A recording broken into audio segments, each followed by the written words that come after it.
Hey everyone, I'm the Rev. In this video, I want to give you the latest news when it comes to sim racing. Now, June has already been fantastic when it comes to sim racing, and July looks like it's going to be just the same. Not only do we have the Le Mans Ultimate update that will introduce the Mercedes-AMG GT3, the Aston Martin Valkyrie and version 1.0, but Automobilista 2 and Raceroom, they are also getting updates. So let's start with what's been happening in the world of Automobilista 2. Well, we'll start with the Immersion modding group. They've just released their 1995 Indycar mod for Automobilista 2. It introduces all the skins, all the helmets, custom AI files, and even an XML selector so that you can choose between custom liveries for specific events. Now, the Immersion modding group do fantastic work when it comes to Automobilista 2. Their retro Formula 1 seasons are second to none, and this Indycar 1995 mod looks to be much of the same.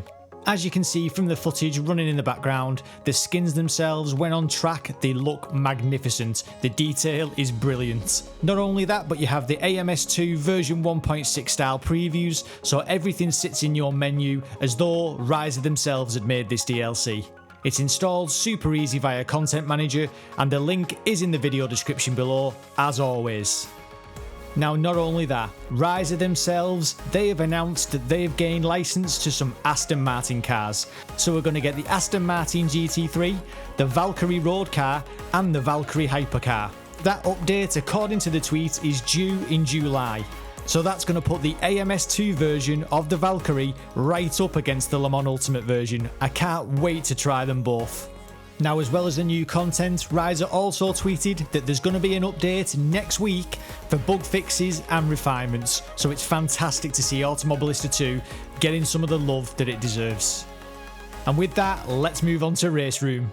Now, Raceroom Racing Experience is an utterly brilliant sim, and it's sorely underrated. Having literally just set up the sim this week on my SimuCube 2, I was reminded at just how great this game feels. The force feedback and the handling is immense. I was driving the Praga round Donington Park in the time trial, which is free to everyone, and I couldn't get over how much fun it was. It was brilliant.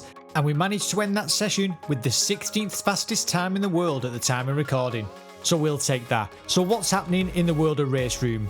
Well, for starters, we're getting more Super Tourers. Now, the Super Touring DLC was, in my opinion, some of the best DLC in 2024. Those cars were brilliant. The racing that they promoted, it just took me back to my TOCA Touring Car Championship days on the original PlayStation, and they were brilliant. Well worth the money. And in just a couple of days, we're getting 2 more cars to add to the roster. We're getting the Alfa Romeo and the Vauxhall Vectra. Now, they call it an Opel Vectra, but it's a Vauxhall Vectra to me. The only disappointing thing is that they haven't showed any BTCC skins, and apparently there's an issue with the licensing. Oh, isn't licensing great? But regardless of the skins, I can't wait to try these cars. As I say, the old ones were amazing, so these ones, fingers crossed, should be exactly the same quality.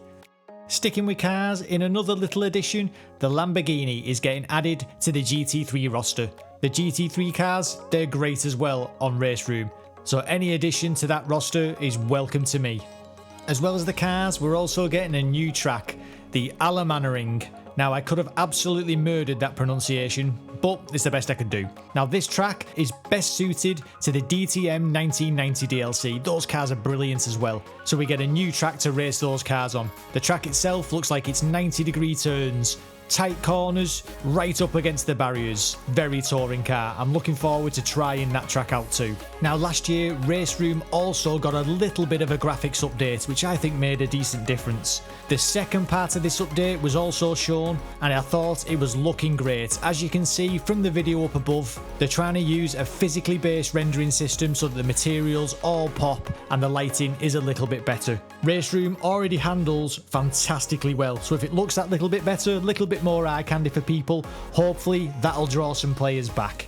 They're also making changes to the online system. They're going to be adding daily races in the same vein as LMU, as well as changing the user interface to make it more modern and hopefully more swift to use than the current interface. So for Raceroom, we get new cars and a new track in a couple of days' time, and then hopefully very soon we'll get the graphics update and the changes to the online system. And there you have it. In June and July, awesome content coming to Le Mans Ultimate, awesome content coming to Automobilista 2, and awesome content coming to Raceroom. I don't think we've ever eaten as well as we have at this moment in time. Our hobby is going from strength to strength, and no matter what you like to race on, there is something for you. I hope you've enjoyed this quick news update. If you like what I do on the channel, please hit that like and subscribe button as it helps me grow. As always, I've been the Reverend. Thank you very much for watching.